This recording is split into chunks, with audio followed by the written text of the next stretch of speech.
SMT Nation, we are back. Nation, in today's video, we're going to talk about what T-Mobile is up to with respect to T-Priority. You probably never heard of it, and actually until this last couple of days, neither have I. All right, so let's take a look at the details. Let's see what it is, if it's going to be something meaningful, and how big of a deal it's going to be.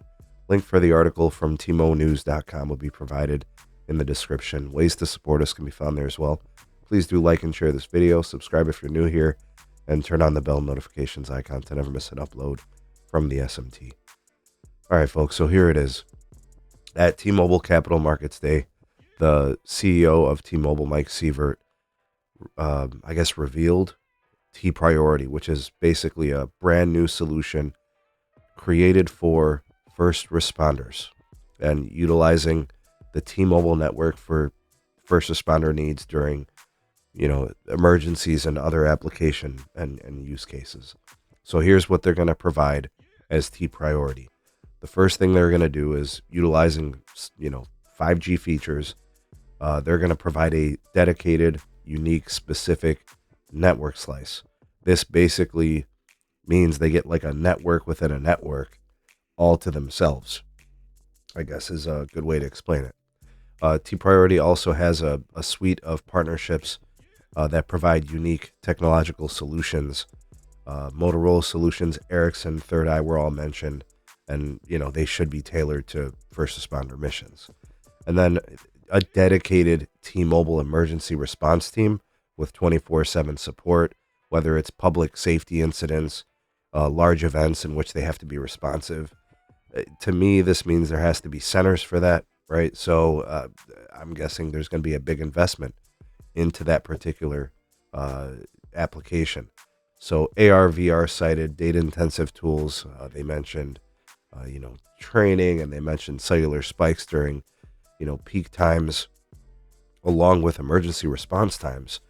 You absolutely have to have priority. So I'm looking through some of the specific features, and these were ones that I think they could provide at any time without this announcement in particular. Priority access and preemption means that all traffic from first responders get priority, and at time of need, they would basically, jump in front of everybody else on the network. So if they need more bandwidth, they get it.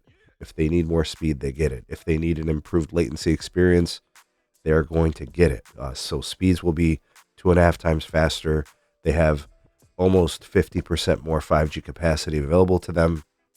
The 5G network size at T-Mobile is the largest, and according to T-Mobile, enhanced security. So this would be a suite of features that T-Mobile is claiming gives first responders the absolute best in-class support for this use case. Now, this is where things kind of come into play, which are the actual technicals of what first responders need. So like all these things are great, but a lot of these things are already offered to first responders through FirstNet at AT&T, which has, a contract for supporting first responders. So this is T-Mobile trying to go into this arena and take share. And, you got to think about the resilience of a network, what AT&T has done since 2017, what Verizon has been doing for the last 2 decades.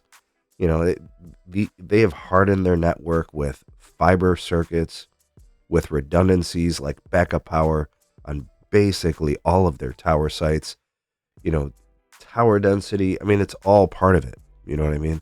So the T-Mobile is going to have to match those same features that are non-negotiables that actually make your network reliable, hardened and resilient under all conditions. Now, if T-Mobile has done those things to the same level that both AT&T and Verizon has, then they have a chance to make a dent within the industry. It's a segment that T-Mobile has never been in, so I applaud them for trying to break through. The thing is I've seen it myself. I can drive around my city. I don't even have to drive that far, and I can find several tower sites from T-Mobile that do not have backup generators. That's just one angle. There's other things as well. T-Mobile doesn't necessarily have an on-site engineering team. right? So there's going to be situations where tower sites could fail and they don't necessarily have the proper response. So I think in order for T priority to actually be as good as it can be, there's going to require a heavy investment into those things that has garnered the millions of first responders to be at Verizon and the millions of first responders over at FirstNet with AT&T. Neither Verizon nor AT&T is perfect, but they have earned the trust of first responders. I don't know if T-Mobile has earned the trust of first responders. And I'm not saying they should or they shouldn't try or do business with T-Mobile. I'm just saying those are legitimate things to consider as a first responder account, as a first responder line, as a first responder solution. Does T-Mobile bring to the table what the other incumbents do and have been doing for a long time? It's going to be hard for them to break through here. I applaud them for getting involved. It's going to be an uphill battle. This is a very big challenge for them. One of the biggest ones I think they'll have, along with the rural expansion. We're seeing them kind of break through there as well. But this one is going to be tougher, in my opinion. You guys think they could do it? You think they could break through? Let me know your thoughts and opinions. Welcome down below. You're all the voice of the people, the SMT Nation. Let your voice be heard.